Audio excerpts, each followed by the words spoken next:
Welcome to Crafted by God. Hi, guys, how are you today? Thank you so much for taking the time to stop by. Today's video is simple, just me watering my thirsty plants and making observations of what I need to do with them very soon. Normally, I get more focused when my plants, based on their needs, I get more focused on my plants this time of the year because it's the season that I need to repot, transplant, or rather divide my potted plants that are crowded. I don't do a lot of germinating, which is the term for plants starting from a seed. However, I did try my hand at container gardening last year. I had some success, but my schedule made it hard to fully commit to the entire process. Do I want to try gardening again? Well, maybe, but on a smaller scale. My fiance and I have discussed trying our hand at fruit trees such as lemon and lime trees, but we'll see about that. As you can see, I have some work to do here. Several of my plants need to be repotted. I bought quite a few small indoor plants and I got them from Aldi's right before the spring. But anyway, I plan to repot these plants, the ones that you see in the very small containers.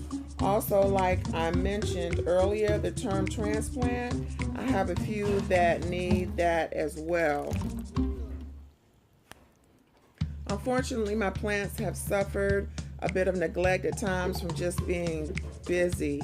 If you want to grow indoor plants, then it requires commitment. Like anything else living, it requires care and nurturing. You can see some leaves that have dropped. Leaves dropping can come from lack of attention, too much attention, and sometimes it's just nature taking its course. Plants can tell you when they're happy or sad.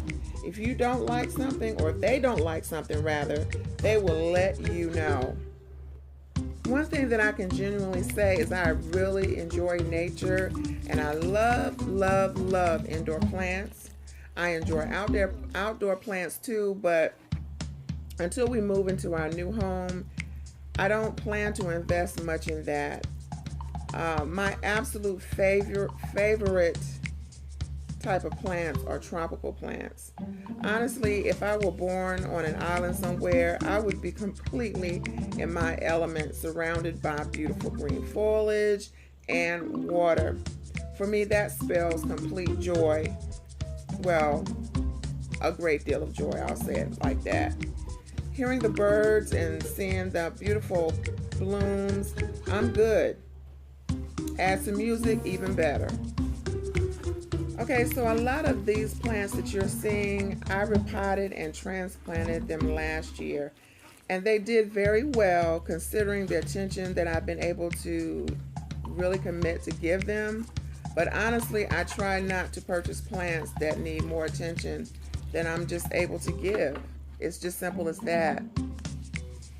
If you are new at purchasing and growing plants, it's really important to take into consideration the time you are either able or willing to put into caring for them. Sometimes, like a lot of us, my schedule can be really hectic. I pretty much found out the hard way that I needed to buy plants, not necessarily that are in my comfort zone, but rather plants I can really manage. For example, I do not buy plants that need watering every other day. Also, I'm mindful of the plant's need for light. I ask myself, can I accommodate that in my home? So that would be my advice also. If you can't or are not willing to have a lot of sunlight coming in your house, then you simply should not buy plants that require a lot of sunlight because they will eventually die, some sooner than later. And unfortunately, sometimes it's just trial and error. But if you take the time to do a little research, then you won't waste money like I used to years ago. All I knew back then, or back in the day, was that if it was beautiful, I bought it. And, but until I really took the time and started buying books like from Lowe's or wherever, you know, I just didn't get it. I lost a lot of plants that way. But now all you have to do is Google it. Everything is pretty much at our fingertips. Yep, that's pretty much the world that we live in. So why not take advantage of that technology? Why not take advantage of, just being able to get free information and just utilize that? That's only if, this is an area of interest that you've always loved plants or admired other people who were able to grow plants, but you just simply shied away from it because you had a lack of knowledge. It's just like anything else, just do the research. But keep in mind though, I realize that it does have to be a passion of yours. It just doesn't happen that way. Okay, here guys, you will see these pothos. Some call them devil's ivy, but the correct term for it is pothos. And these are plants that I started 3 years ago when we moved here.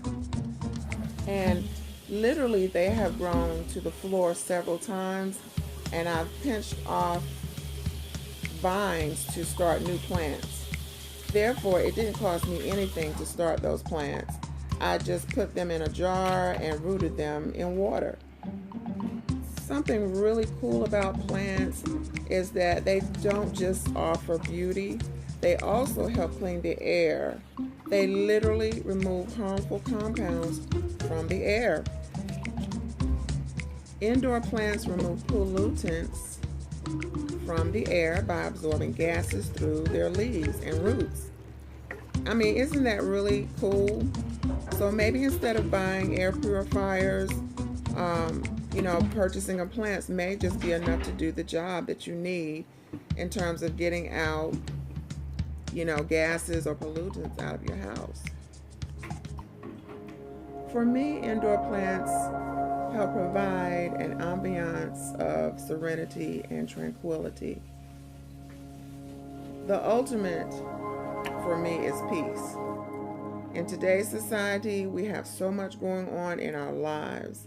Our home should be a place of escape, a place of refuge and relaxation. For you who have viewed a lot of my past videos, then you will have noticed plants in the background. Well, I put plants in just about any and everywhere in my home that I can possibly include them. And one of the main places that I like to put plants is in my bedroom. This plant you see here, I repotted last year, but never hung it up because I had a feeling we would be moving this year. So I never did. Another aspect of indoor plants, or just plants in general, whether indoor or outdoor, is I enjoy being creative in repotting my plants. As you may have noticed, I don't really buy a lot